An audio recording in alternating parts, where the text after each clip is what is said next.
సింగరేణిని దోపిడీ చేద్దామనేటువంటి ఆలోచన ఉన్నటువంటి పాలకులు కాదు.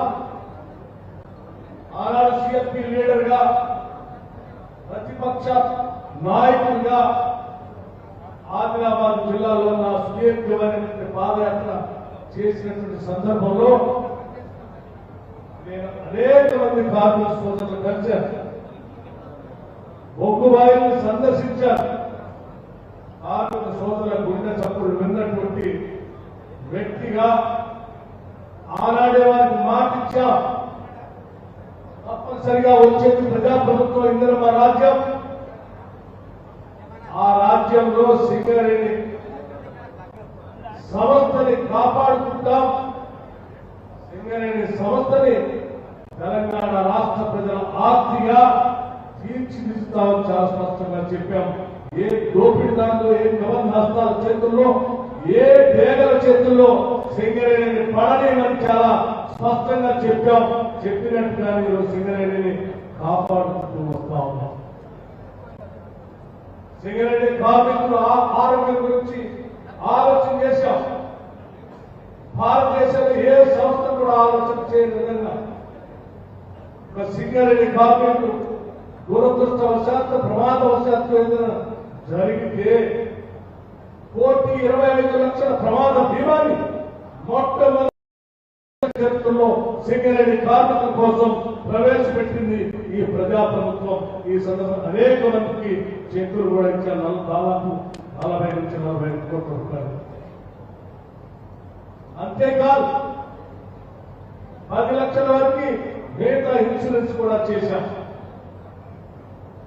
కార్మికులకి బోనస్ పంపిణీ చేసేటప్పుడు పర్మనెంట్ ఉద్యోగస్తులు ఉన్నటువంటి 40,000 మందికి కాదు, మిగతా 30,000 మందికి కూడా ఎంతో కొంత సహాయం చేయాలని చెప్పి ఇక్కడ ఉన్నటువంటి మంత్రివర్యులు శ్రీధర్ బాబు గారు కానీ, లేకపోతే లక్ష్మణ్ కుమార్ గారు కానీ, మొన్న ప్రభాకర్ గారు కానీ, ఈ ప్రాంత శాసనసభ్యులు కానీ, రాజ్ ఠాకూర్ గారు కానీ, మిగతా వాళ్ళు కానీ ప్రభుత్వ దృష్టికి తీసుకొచ్చి వారికి కూడా చేయాలి, వారికి కూడా కార్మికంగా పనిచేస్తూ ఉన్నాము. పర్మనెంట్ ఎంప్లాయీస్ కాకపోయినప్పటికీ కూడా చేయాలి అని అన్నప్పుడు మొట్టమొదటిసారి 30,000 మంది ఈ కాంట్రాక్ట్ అవుట్ సోర్సింగ్ కార్మికులకు కూడా 5,000 రూపాయల లెక్కన బోనస్ ని ప్రకటించిన మొట్టమొదటి ప్రజాప్రభుత్వం ఈ కాంగ్రెస్. ఇవాళ చాలా ఉంది. ఆనాడు 10 సంవత్సరాలు ఈ రాష్ట్రాన్ని పాలించినటువంటి టీఆర్ఎస్ గందరగోళంలో ఉన్నటువంటి ఆ పార్టీ సంస్థ నాయకత్వం కాంగ్రెస్ ప్రభుత్వం సింగరేణిని దోపిడీ చేస్తా ఉంది అని మాట్లాడుతా ఉన్నాం.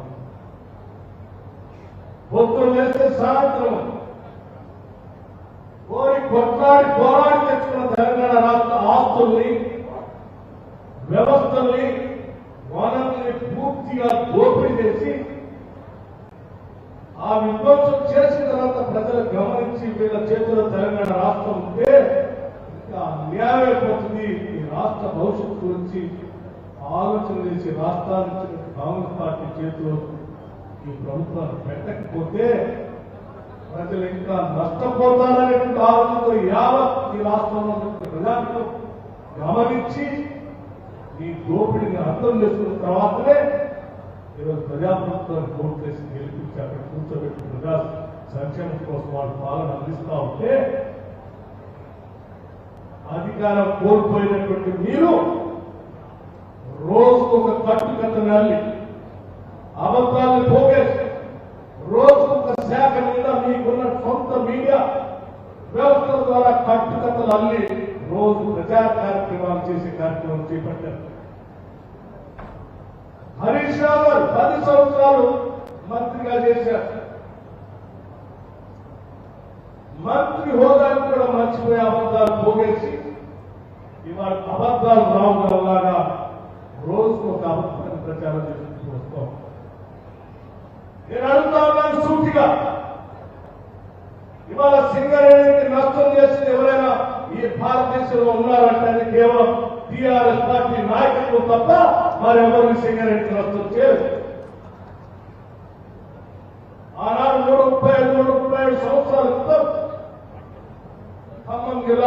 సింగరేణిలో మొదలైనటువంటి సింగరేణి కార్మిక సంస్థ కాంగ్రెస్ సంబంధించిన వ్యవస్థ ఆనాటి నుంచి కూడా మొన్నటి 2014 టీఆర్ఎస్ ప్రభుత్వం అధికారంలో వచ్చేంత వరకు కూడా ఈ పరిసర గోదావరి పరివాహ ప్రాంతంలో ఉన్నటువంటి కోర్ బ్లాక్స్ అన్నింటి కూడా సింగరేణికి చెప్పారు కదా. మరి మీరు వచ్చిన తర్వాత సింగరేణికి రావాల్సిన కోర్ బ్లాక్స్ ఎందుకు రాకుండా కుట్రపూరితంగా అడ్డుకున్నారు? దానివల్ల సింగరేణి ఎంత నష్టపోయిందో లెక్కలతో సహా నేను చెప్పడానికి ఈరోజు సిద్ధంగా ఉన్నాం. దొంగ రాసినట్టుగా దోపిడీ చేసిన మీరు ఈరోజు సింగరేణిపై అభాండాలు ఇస్తాం. ఒక కేజీ బొగ్గు కూడా సింగరేణి కోర్ బ్లాక్స్ లో బొగ్గు బాయిలో కదలాలి అంటే అక్కడ ఉన్నటువంటి స్పష్టమైన పటిష్టమైనటువంటి నిఘా వ్యవస్థ ఆధ్వర్యంలో సింగరేణి కాలనీస్ లో పనిజరుగుతాం. అటువంటి సింగరేణి కాలనీస్ ని ఈ రోజు మీరు అప్పుడు ప్రచారంతో నిర్వీర్యం చేయాలనేటువంటి ఆలోచనతో మీకు సంబంధించిన ప్రైవేటు వ్యక్తులకి కోర్ బ్లాక్స్ చెందాలి అనేటువంటి దుర్మార్గమైన కుట్రతో సింగరేణి బలహీనపరచడం కోసం కుట్రపూర్తిగా మీరు ఒక పక్కన స్టేట్మెంట్ చేయడం, ఈ రావు గారు లేఖ రాస్తారు, ఆ కిషన్ రెడ్డి గారు ఢిల్లీ వచ్చి దాని మీద స్పందించి మాట్లాడుతూ ఉంటారు. నేను అడుగుతా ఉన్నాను కిషన్ రెడ్డి గారు కూడా, తెలంగాణ రాష్ట్రం నుంచి నువ్వు పార్లమెంట్ సభ్యుడిగా గెలిచి కేంద్రంలో కోర్టు శాఖ మంత్రిగా ఉన్నావు, ఏం చేశావు? నువ్వు సింగరేణి కాంగ్రెస్ 2014 కంటే ముందే 2011లో ఎలా చేసినటువంటి దార్చర్ల 2 బ్లాక్ ని సింగరేణి కాంగ్రెస్ రాకుండా అడ్డుపడి మీరు ఆ దార్చర్ల బ్లాక్ ముందు సింగరేణి ఇవ్వకుండా మీ దగ్గర పెట్టుకున్నది ఇది నిజం కాదని నేను అడుగుతాను. ఆనాడు ఉమ్మడి రాష్ట్ర సమయంలోనే సింగరేణి కాలనీస్ కేటాయించిన దార్చర్ల 2 బ్లాక్ ని తిరిగి మళ్ళీ సింగరేణి కాలనీస్ మీరు కేటాయించండి, మీ దగ్గర పెట్టుకోవడం కరెక్ట్ కాదు. ఒకవేళ మీరు 2015లో యాక్ట్ తీసుకొచ్చాం, ఆ యాక్ట్ తర్వాత కోర్ బ్లాక్స్ ఆప్షన్ చేస్తామని మీరు ఒక సమాధానం తెలుసుకోవడం కోసం ప్రయత్నం చేస్తే కూడా ఈ దార్చర్ల బ్లాక్ యాక్ట్ కంటే ముందే సింగరేణి కేటాయించబడి దాన్ని ఎట్లా ఆపుతారు మీరు? ఎవరైనా యాక్ట్ వస్తే యాక్ట్ తర్వాత నిర్ణయాలు తీసుకుంటారు. యాక్ట్ కంటే ముందే ఉన్నటువంటి బ్లాక్ ని కేటాయించుకున్న ఆపు చేయడం వల్ల ఈరోజు సింగరేణి ఎంత నష్టపోతుందో ఒక్కసారి ఆలోచన చేశారా? తెలంగాణ ప్రాంతం పైన సింగరేణి పైన మీకు ఏమాత్రం ప్రేమ ఉన్నా కోర్ మినిస్టర్ గా ఇమీడియట్ గా నేను రాగానే ఇది సింగరేణిది, దానికి ఇవ్వాలని చెప్పి మొదటి సంతకం పెట్టి దార్చర్ల బ్లాక్ ని సింగరేణి గొప్ప చెప్పాల్సిందే. మీరు ఎందుకు గొప్ప చెప్పలేదు? దానికి సంబంధించిన నేను కదా అనేక సార్లు మీకు కలిసి రిప్రజెంటేషన్ ఇచ్చింది, చేయలేదే, స్పందించలేదే. పోనీ టీఆర్ఎస్ నాయకులు ఆలోచన చేసి దానికోసం కొట్లాడిందంటే లేదే.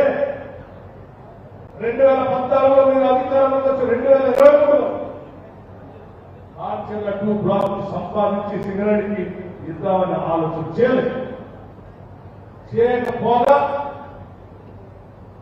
కేంద్ర ప్రభుత్వం ఈ సింగరేణి కోర్ బ్లాక్స్ ఆనుకొని ఉన్నటువంటి కోర్ బ్లాక్ కోయగూడెం బ్లాక్ 3 కానీ సంతపల్లి బ్లాక్ 3 కానీ ఈ 2 సింగరేణి కోర్ బ్లాక్స్ ఆనుకొని ఉన్నటువంటి బ్లాక్స్.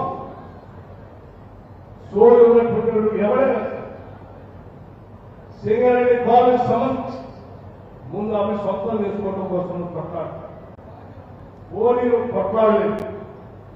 కనీసం కేంద్ర ప్రభుత్వం ఆక్షన్ పెడతా ఉంటే నువ్వు ఆక్షన్ లో పార్టిసిపేట్ చేసిన 2 బ్లాక్లు కూడా సింగరేణికి వచ్చేటట్టు చూసుకోవాల్సిన బాధ్యత కలిగిన ప్రభుత్వాలు కానీ నువ్వు అబద్ధం చేయకపోగా సింగరేణికి ఆదేశాలు ఇచ్చారు, అనాధికారమైన ఆదేశాలు. మీరు ఎవరు సింగరేణి ఆక్షన్ లో పార్టిసిపేట్ చేయలేదు. ఆక్షన్ లో పార్టిసిపేట్ చేస్తే రాష్ట్రానికి వచ్చేటువంటి లాభాలంతా వచ్చి నేను కూర్చోబెట్టి మొత్తం లెక్కలు తీశాను. ఆక్షన్ లో పార్టిసిపేట్ చేస్తే రాయితీ రాష్ట్రానికి కట్టాలి. ఆక్షన్ మీరు పార్టీ ఆడితే షేర్ లో ఉన్నటువంటి రెవెన్యూ ఏజెన్సీ కూడా అది రాష్ట్రానికి కట్టాలి. రాష్ట్రం ఎక్కడుంది? తెలంగాణ రాష్ట్రమే. ఈ బ్లాక్స్ ఎక్కడ ఉన్నాయి? తెలంగాణ రాష్ట్రంలోనే. సింగరేణి ఎక్కడ ఉంది? తెలంగాణ రాష్ట్రంలోనే. ఏం జరిగినా సింగరేణికి ఇటు రాష్ట్రానికి వచ్చేటువంటి ఆదాయాన్ని రానియకుండా మీకు కావాల్సినటువంటి తాబేదారులకి, మీకు సంబంధించిన ప్రైవేటు వ్యక్తులకి అది పొందడం కోసం చాలా తెలివిగా సింగరేణిని ఆక్షన్ లో పార్టిసిపేట్ చేయలేకుండా ఇద్దరు ప్రైవేటు వ్యక్తులకి ఆ టోల్ బ్లాక్స్ వచ్చేటట్టుగా చేసిన దుర్మార్గమైన కార్యక్రమం మీరు కాదా చేసిందని నేను లెక్కలతో సహా నిరూపించడానికి సిద్ధంగా ఉన్న తేదీలతో సహా నేను చాలా స్పష్టంగా చెప్పదలుచుకున్నా. కోయగూడెం బ్లాక్ 3 రిజర్వ్స్ దాదాపు 14 సంవత్సరాలు చేస్తూ అక్కడ ఉన్నటువంటి రిజర్వ్ చూస్తే 67.2 మిలియన్స్ మూలంలో మొత్తంగా కోరు 14 సంవత్సరాలు తీస్తే మనకు వచ్చేటువంటి ఆదాయం రావాల్సినటువంటి ఆదాయం కోల్పోయి దాదాపు 9,746 కోట్ల రూపాయలు సింగరేణికి వచ్చేటువంటి లాభాన్ని కోల్పోయాం. మొత్తంగా తీస్తే 29,106 కోట్ల రూపాయలు ఒక్క కోయగూడెం బ్లాక్ లోనే సింగరేణికి రావాల్సినటువంటి కోల్పోతులు సంబంధించిన దాన్ని కోల్పోయి ప్రైవేట్ వ్యక్తుల చేతుల్లో అది నలిగిపోతా ఉంది. ఒక్క కోల్ బ్లాక్ లో ఆక్షన్లో పార్టిసిపేట్ చేసుకోవడం వల్ల సంస్థ ప్రొడ్యూస్ చేసేటువంటి 67 మిలియన్స్ కోల్ బ్లాక్ లేకుండా కోల్ రాకుండా పోయింది.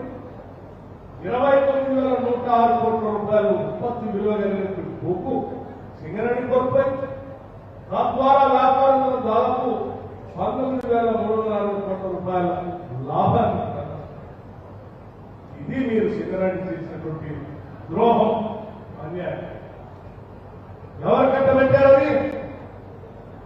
ఒక ప్రైవేట్ వ్యక్తి. వారి మూలాలు ఎక్కడ ఎత్తితే ఆ మూలాలు ఎక్కడ పోయి ఆపుతున్నాయో లెక్కలతో సహా నేను చూపించడానికి కూడా సిద్ధంగా ఉన్నాను. ఇక రెండోది Sathupalli block 3. Sathupalli block order ఉన్నటువంటి బ్లాక్ 3ని మీరు ఆప్షన్ లో పార్టిసిపేట్ చేయకపోవడం దాదాపు 8 సంవత్సరాలు ఈ కోల్ బ్లాక్ మైండ్ చేసుకోవడానికి అవకాశం ఉన్న ఈ కోల్ బ్లాక్ 32 మిలియన్ టన్స్ అందుబాటులో ఉన్నటువంటి కోల్ని ఈరోజు సింగరేణి కావాల్సిన రెవెన్యూలో ప్రొడక్షన్ లేకపోతే బట్టి 10,032 కోట్ల రూపాయలు సింగరేణి కోల్పోయింది. మొత్తంగా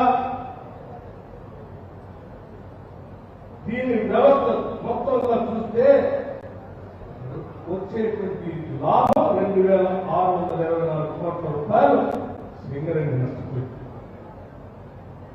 ఇంత పెద్ద ఎత్తున 2 బ్లాకుల ద్వారా సింగరేణి నష్టపోయే స్థాయిలో ఆక్షన్ లో పార్టిసిపేట్ చేయకుండా సింగరేణికి రాకుండా ఇద్దరు ప్రైవేట్ వ్యక్తుల చేతుల్లో పోయేటట్టు ఆ బ్లాకులు చేసి వాళ్ళకు అప్పచెప్తే తీసుకున్న వ్యక్తులు ఎవరు కూడా అక్కడ కోళ్ళు మైండ్ చేసే పరిస్థితులు లేదు. సింగరేణి కాలం ఎందుకంటే దానికి ఆన్సర్ ఉంది, వాళ్ళకి స్థలం లేదు. దానికి అలాంటి ప్రభుత్వం సింగరేణి ఆక్షన్ లో పార్టిసిపేట్ చేయకుండా వాళ్ళకి చెందేటట్టుగా చేసింది.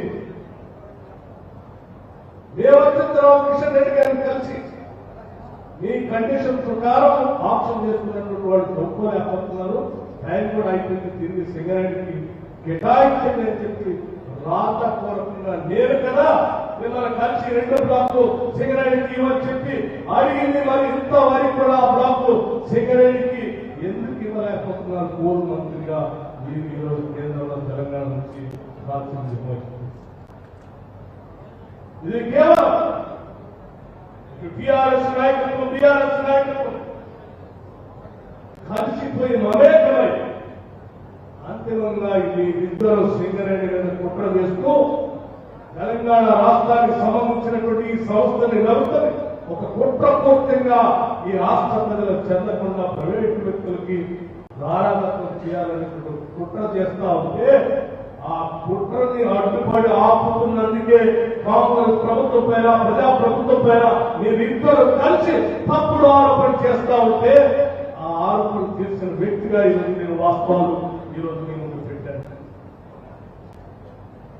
దొంగే దొంగ అని అరుచుకుంటూ మీ ఇద్దరు కలిసి నాటకం ఆడుతా ఉంటే ఈ ప్రజాప్రభుత్వం చూసి ఊరుకోవడానికి సిద్ధంగా లేవు. తప్పనిసరిగా సింగరేణి ఆస్తుల్ని వ్యవస్థల్ని వనరుల్ని సింగరేణి కాంగ్రెస్ కే నిలబడి ఉండేటట్టుగా నిటారుగా నిలబడి కొట్లాడి వాటిని కాపాడాలి తప్ప మీ కుట్రలో సింగరేణి బలైపోయే పరిస్థితి మాత్రం ఎట్టి పరిస్థితి ఇవ్వమని హరీష్ రావుకి కిషన్ రెడ్డి చెప్తా. అయ్యా హరీష్ రావు 10 సంవత్సరాలు మంత్రిగా చేసి ఒక రోజు అబద్ధాలు చెప్తాం, 2 రోజులు అబద్ధాలు చెప్తాం, 3 రోజులు అబద్ధాలు చెప్తాం, 4వ రోజు ప్రజలకు అర్థమైపోతుంది. ఎన్ని సంవత్సరాలు అబద్ధాలు చెప్తూ ఇంకా వార్తల్లో ఉండాలని ప్రయత్నం చేస్తాం. ఇది సరైనది కాదు. తెలంగాణ ప్రజలు గమనిస్తూనే ఉన్నారు. ఒకటా రెండా కోర్లు అన్యాయం చేస్తే సింగరేణి ప్రాజెక్ట్ సింగరేణి ప్రాజెక్ట్ పక్కన ఉన్న గోదావరి నదిని అన్యాయం చేస్తుంది. డాక్టర్ బాబాసాహెబ్ అంబేద్కర్ ప్రాణంగా చేయబడిన ప్రాజెక్టు కడితే దానివల్ల ఈ ప్రాంత ప్రజలంతా లాభపడతారు. ఆడ కట్టకూడదు, ఢిల్లీ తీసుకొచ్చి ఇంకా 100 మీటర్లు కింద కడదాం, 35,000 కోట్లతో ఏదాన్ని 1,25,000 కోట్లకి పెంచుకుందాం, దోపిడీ చేద్దాం. ఆ గోదావరి నదిని అన్యాయం చేస్తుంది. ఇవాళ కాళేశ్వరం కడితే ఆ కాళేశ్వరం మెయింటెనెన్స్ ఏమైందో మీరే చూస్తుంది. ఏ రోజులు పెట్టారు మీరు? సింగరేణి కోల్ బ్లాక్స్ వదిలిపెట్టరు, గోదావరి నదిని వదిలిపెట్టరు. ఏది దొరికితే దాన్ని అక్కడ వరకు దోపిడీ చేసుకుంటూ రాష్ట్రాన్ని సర్వనాశనం చేసి చివరికి ఏ స్థాయి తీసుకొచ్చారంటే ప్రతి నెల ఇవాళ కేసీఆర్ చేసిన అప్పులు కట్టడానికి కేసీఆర్ అప్పుల్ని ప్రతి నెల 7,000 కోట్లు బ్యాంకులు కట్టే దుస్థితికి రాష్ట్రాన్ని చెందుతుంది. సంవత్సరానికి 74 నుంచి 75,000 కోట్లు కేసీఆర్ అప్పులు కట్టడానికే సరిపోతా ఉంది. ఈ కేసీఆర్ అప్పులు రాష్ట్రానికి గుడిపడడానికి తయారయ్యారు. మరి వదిలించుకుందామంటే రాష్ట్రాన్ని తాకట్టు పెట్టింది, రాష్ట్రం తరఫున గ్యారంటీ ఇస్తుంది. నీకు మాత్రం దురుకొని పక్కేరికి వచ్చి రాష్ట్రాన్ని తాకట్టు పెడితే ఈరోజు రాష్ట్రం ఆ 77,000 కోట్లు నీ తరఫున నువ్వు చేసిన కేసీఆర్ చేసిన అప్పుని ఈరోజు రాష్ట్ర ప్రభుత్వం ప్రతి సంవత్సరం 75,000 కోట్లు బ్యాంకుని కట్టాల్సి వస్తుంది. నెలకి 7,000 కోట్లు పైన కట్టాల్సి వస్తుంది. చివరికి రాష్ట్రాన్ని వదిలిపెట్టారు. బ్యాంకింగ్ రంగం దగ్గర మొత్తం రాష్ట్రాన్ని తాకట్టు. ఏది చూద్దామన్నా, ఏది ముట్టుకుందామన్నా ఇవాళ ఈ రాష్ట్రం భరించలేని పరిస్థితుల్లో మేము 10 సంవత్సరాలు దోపిడీ చేసి పోయింది కాక ఇంకా చదువునమ్మా అని నువ్వు ఒక లేఖ రాస్తావు కిషన్ రెడ్డి గారికి, వారు ఏమంటే ఒక లేఖ రాస్తారు.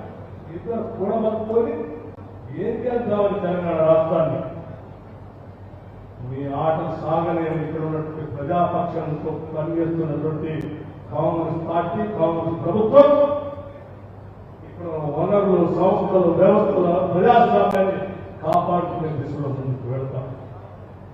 చేస్తామన్న దేశవ్యాప్తంగా నిన్నగా మన జరిగినటువంటి మీనాక్షి నటరాజన్ గారి ఎన్నిక, రాజ్యసభ ఎన్నిక చూస్తే కేసు లేదు, ఏ పోలీస్ స్టేషన్లో ఎఫ్ఐఆర్ లేదు. ఏదో కేసు రిటర్నింగ్ అధికారి వారిని తొలగించి రాష్ట్రానికి మన మెజార్టీ ఉంటే కూడా నామినేషన్ తిరస్కరించి పంపించారు. పోతే ప్రకటించే సమయం తర్వాత మీ హియరింగ్ ఇస్తామని వారు చివరికి ఏం జరిగిందో మీరు చూశారు. నేను సమస్త దేశ ప్రజలందరికీ ఒక పెద్ద హెచ్చరికని చెప్తా ఉన్నాను. సర్పంచ్ స్థాయి నుంచి పార్లమెంటు సభ్యుల దాకా పోటీ చేసే ప్రతి వ్యక్తికి స్క్రూటినీ టైంలో భారతీయ జనతా పార్టీ అధికారంలో ఉంటే ఎవరిని ఎన్నికల్లో పోటీ చేపించాలా, ఎవరిని తిరస్కరించాలని చెప్పి వాళ్లే నిర్ణయం చేస్తారు. వాళ్ళకి నచ్చినటువంటి వాళ్ళు మాత్రమే ఎన్నికల్లో పోటీ చేసే పరిస్థితిని తీసుకొచ్చేటువంటి వ్యవస్థను వాళ్ళు తయారు చేసుకున్నారు. దానికి ప్రత్యక్ష ఉదాహరణే నిన్న జరిగినటువంటి మీనాక్షి నటరాజన్ గారి రాజ్యసభ. ఏదో మీనాక్షి గారి ఎన్నికని చెప్పి మనం వదిలేస్తే మామూలు గ్రామంలో సర్పంచ్, ఎంపీటీసీ, శాసనసభ్యుడు, రాజ్యసభ సభ్యుడు, లోక్సభ సభ్యుడు, ఎమ్మెల్సీ ఎవరు ఎన్నికలో రాజ్యాంగబద్ధంగా పోటీ చేసే ప్రతి అభ్యర్థికి సంబంధించిన నామినేషన్ పేపర్లు స్క్రూటినీ చేసేది ఎన్నికల కమిషన్ ద్వారా భారతీయ జనతా పార్టీ కంట్రోల్ చేస్తున్నాం. ఏ గ్రామంలో ఏ సర్పంచ్ కావాలి, ఏ గ్రామంలో ఏ ఎంపీటీసీ ఉండాలని కూడా వాళ్ళే నిర్ణయం చేసే పరిస్థితి నిన్నటి ఎన్నిక ద్వారా ఈ దేశానికి స్పష్టంగా తెలియజేస్తారు. అందుకే సమస్త భారతదేశంలో ఉన్నటువంటి ప్రజాస్వామ్యవాదులందరికీ ఇది ఒక పెద్ద హెచ్చరిక. ప్రజాస్వామ్యంగా ఎన్నికల్లో పోటీ గెలుపుకోవాలనుకున్నట్టు వాళ్ళందరూ కూడా ఇది ఒక ప్రమాద హెచ్చరిక. అత్యంత జాగృతితో మనం ఉంది. ప్రజాస్వామ్యాన్ని కూలి చేసి ఆస్తుల్ని, వ్యవస్థలు గమనించి అన్యాయం చేద్దామని ఆలోచన చేసేటువంటి భారతీయ జనతా పార్టీని కానీ లేకపోతే వారితో నిరాకరణ తెలంగాణ రాష్ట్రాన్ని కాపాడు పెడదామని ఆలోచన చేసేటువంటి బీఆర్ఎస్ పార్టీ సంబంధించిన హరీష్ రావు గారు లాంటి వాళ్ళు కానీ టీఆర్ఎస్ పార్టీని కానీ ఉపేక్షిస్తే ఈ ప్రజాస్వామ్యానికి పేరు ప్రమాదం ఉందని చెప్పడం కోసమే నేను ఈ లెక్కలతో సహా మీ అందరికీ ఉంచాను. దయచేసి సీనియర్ అండ్ కార్మిక సోదరులందరికీ నేను ఒకటే విజ్ఞప్తి చేస్తా ఉన్నాను. వేలాది మంది కార్మిక సోదరుల చెమటతో వారి శ్రమ పునాదులపై నిర్మించబడినటువంటి సింగరేణి సముదాన్ని కూర్చాలని, ఆవాసాలు చేయాలని కుట్రపూర్తమైనటువంటి ఒక కార్యక్రమం హరీష్ రావు ఆధ్వర్యంలో, అటు కిషన్ రెడ్డి గారి ఆధ్వర్యంలో ఒక కుట్ర జరుగుతాం. తెలంగాణ ప్రజల వారసత్వ సంపదగా వచ్చిన సింగరేణి కాంగ్రెస్ ఏదో రకంగా కేంద్ర ప్రభుత్వాన్ని గుప్పెట్లో తీసుకోవడం కోసం ప్రయత్నం చేస్తాం. అత్యంత తగు జాగ్రత్తగా ఉంది. వీళ్ళు చేసే కుట్రపూర్తమైన ఆరోపణలకి మనం అత్యంత జాగ్రత్త వాస్తవాలు ప్రజలకు తెలియజెప్తూ, కార్మిక సోదరులకు కూడా తెలియజెప్తూ నిత్యం ఈ సింగరేణిని కాపాడుకునే కార్యక్రమంలో అడుగు కలుపుతూ మనం ముందుకు పోరాం. సింగరేణి కాంగ్రెస్ లో పనిచేసే ప్రతి కార్మికుడి సమస్యని ఈ ప్రభుత్వం అటెండ్ చేస్తుంది, అటెండ్ చేస్తుంది.